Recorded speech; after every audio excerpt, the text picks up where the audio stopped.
जयंत पाटलांवरील टीकेनंतर राष्ट्रवादी आता आक्रमक झालेली आहे। जयंत पाटील यांच्यावर गोपीचंद पडळकर यांनी खालच्या पातळीवर जाऊन टीका केलेली होती आणि त्यानंतर आता शरद पवारांची राष्ट्रवादी आक्रमक झालेली आहे। राज्यभरात निषेध केला जातोय, आंदोलन केलं जातंय। सांगलीमधली दृश्य आपण पाहतोय, सांगलीत टायर जाळण्यात आलेलं आहे, रास्ता रोको आंदोलन।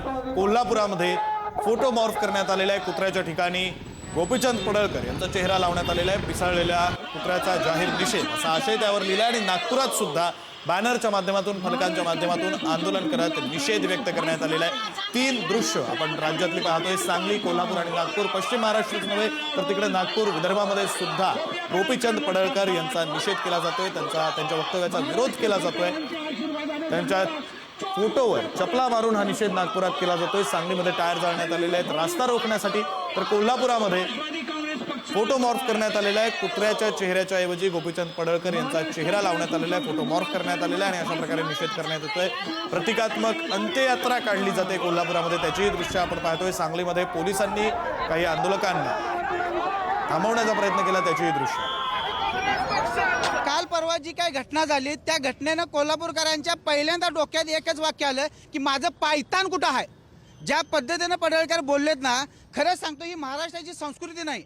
शिवशाहू फुले आंबेडकरांचा, विचारवंतांचा, लेखकांचा, कवींचा, प्रचंड विद्वानांचा हा महाराष्ट्र, आणि जर अशा पद्धतीने जर महाराष्ट्रात जर वक्तव्य येत असतील ती विधिमंडळातल्या एखाद्या सदस्याकडून, तर खरोखर हे म्हणजे इतका निषेधार्थ आहे की त्याचा निषेध करताना देखील लाज वाटली पाहिजे। खरोखर सांगतो, मला आज त्या पडळकरांची एवढी कीव वाटते, विधिमंडळातून त्यांना अपात्र करण्यात यावं, त्यांना हकलण्यात यावं। महाराष्ट्राच्या सुसंस्कृतपणाला काळीमा फासणारं वक्तव्य गोपीचंद पडळकर यांनी केलेलं आहे, ते अतिशय वाईट आहे।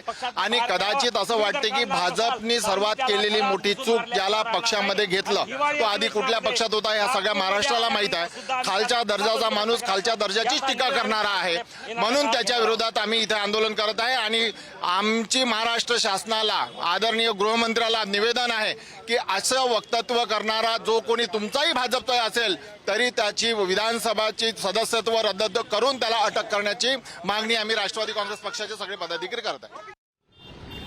एकमेकाचा बाप काढतात भाजपचे लोक। ही सुरुवात कोणी केली तर नारायण राणे यांच्या मुलानं केली। त्याला अभय दिलं फडणवीसांनी आणि त्यानंतर ही घाण वाढत गेली।